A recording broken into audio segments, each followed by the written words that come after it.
The new torch has come in, so I thought why not make a video about it and go through some TIG torch basics on an air-cooled TIG welder, and you know, what parts are in the torch and what you need to swap out to change out your tungsten, stuff like that, and then how actually to replace the torch should you need to. But hopefully this is going to be a quick video. Let's just get into it.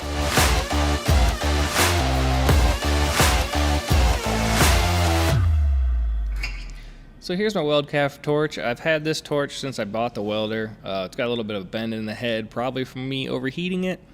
Cracked the handle from dropping it, and the cord's pretty wore out from dragging it on the floor and across the table.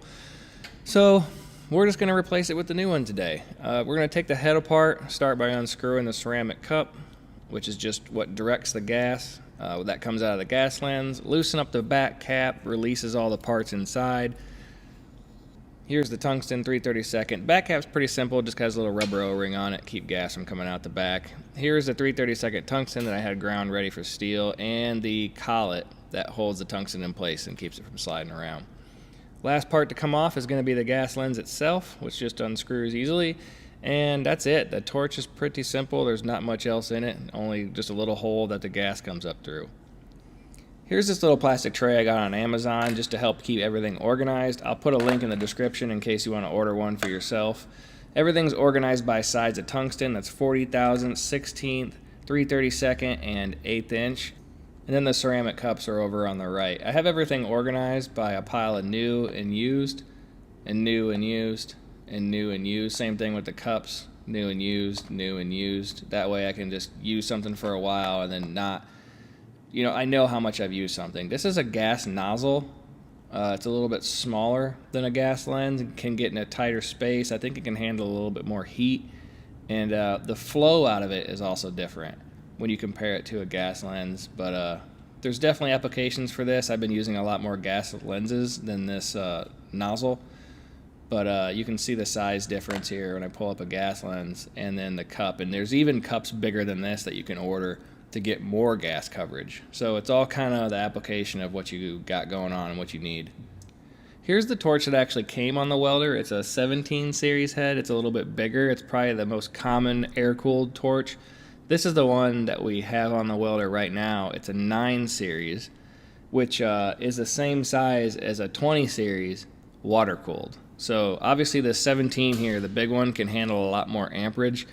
I've never really ran into a problem with the little one, except for when I'm maxing out the welder. My welder goes up to 185, and when I'm welding aluminum, it does get pretty dang hot.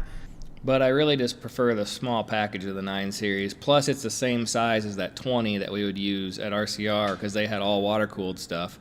So there you get the advantage of having a small torch, and you can run high amperages without having to worry about heat. Here is the, I don't know, gas lens collet body. I'm not sure exactly. I think that's what they call it. This is the actual collet, which you can see is pretty big when you compare it to the 9 series collet that I'm using. Much smaller. Here's the gas nozzle size difference. So you can see everything in this torch is much bigger. Alright, let's get back to replacing this torch. First, to get the torch off, you have to pull the handle down with just a little bit of pressure. It's not threaded or anything, it's just held on by these little rubber rings right here. Then to take the actual torch off, you need 2 7/16 wrenches, so you can take these 2 nuts loose, and once you get them loose, they should just come off with your fingers. If you weren't going to replace the line or anything, you could just get your new torch, stick it right back on there, and tighten up the nuts and slide the handle back on, and you'd be done. But since we're replacing the entire line, we need to go down there to the welder and take that end off. Down here on the other end of the lead, we're going to grab the part that says electrode, give it a little twist to the left, and it should just pop right out. And then you need a flathead screwdriver to get this little plastic nut off. Once you got it loose, you can just go ahead and just toss it on the ground anywhere you want. Slide back the plastic cover and let you get to the nuts. It's just going to be a 7/16 wrench again. These pieces might be different on your welder, but the part we're loosening right now should all be the same, and